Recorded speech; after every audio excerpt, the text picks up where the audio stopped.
नमस्कार। आज मैं जिस विषय पर बोलने जा रहा हूं वह है योग और विज्ञान। दोस्तों, ये एक परंपरा नहीं बल्कि ये एक वैज्ञानिक जीवन शैली है। ये हमारे शरीर, मन और आत्मा तीनों को जोड़ने की एक सुंदर कला है। प्राणायाम, सांस लेने का विज्ञान।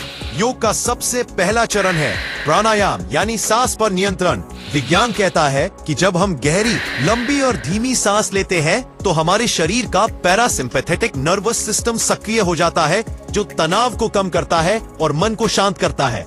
वैज्ञानिक अध्ययनों से साबित हुआ है कि प्राणायाम से ब्लड प्रेशर नियंत्रित होता है, दिमाग को अधिक ऑक्सीजन मिलती है और हम ज्यादा एकाग्र और प्रसन्न महसूस करते हैं। सही मायनों में कहा गया है, जो अपनी सांस पर नियंत्रण रखता है वही अपने जीवन पर नियंत्रण रखता है। बी, आसन, शरीर का विज्ञान। अब बात करते हैं आसन की। जब हम योग के आसन करते हैं, जैसे ताड़ासन, भुजंगासन, सूर्य नमस्कार, तो हमारे शरीर की हर मांसपेशी सक्रिय होती है। यह न केवल लचीलापन बढ़ाता है बल्कि रक्त संचार, पाचन शक्ति और रीढ़ की मजबूती को भी सुधारता है। विज्ञान यह भी कहता है कि योग करने से शरीर में एंडोर्फिन्स निकलते हैं। ये वही फील गुड हार्मोन है जो हमें खुश और ऊर्जावान बनाते हैं। इसलिए योग को आज नेचुरल थेरेपी के रूप में भी माना जाता है। आसन, मन का विज्ञान। अब आते हैं योग के तीसरे और सबसे गहरे हिस्से पर, ध्यान।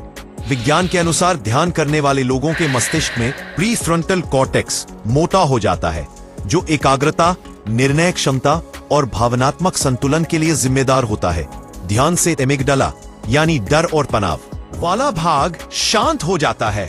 यानी ध्यान से हम अधिक शांत, संयमित और सकारात्मक बनते हैं। जो बात हमारे ऋषि मुनियों ने सदियों पहले कही थी, आज की न्यूरोसाइंस उसे प्रमाणित कर चुकी है। पीआर, योग और शरीर का रासायनिक संतुलन। योग हमारे शरीर के हार्मोन को भी संतुलित करता है। यह कोर्टिसोल यानी स्ट्रेस हार्मोन को कम करता है और सेरोटोनिन यानी खुशी का हार्मोन बढ़ाता है। नियमित योग करने से हमारी इम्यूनिटी मजबूत होती है और शरीर बीमारियों से जल्दी लड़ पाता है। पीआर यानी योग केवल मन की शांति नहीं देता बल्कि शरीर को भीतर से ठीक करता है। वीडियो देखने के लिए आपका बहुत बहुत धन्यवाद। अगर आपको वीडियो पसंद आया हो तो कृपया सब्सक्राइब करें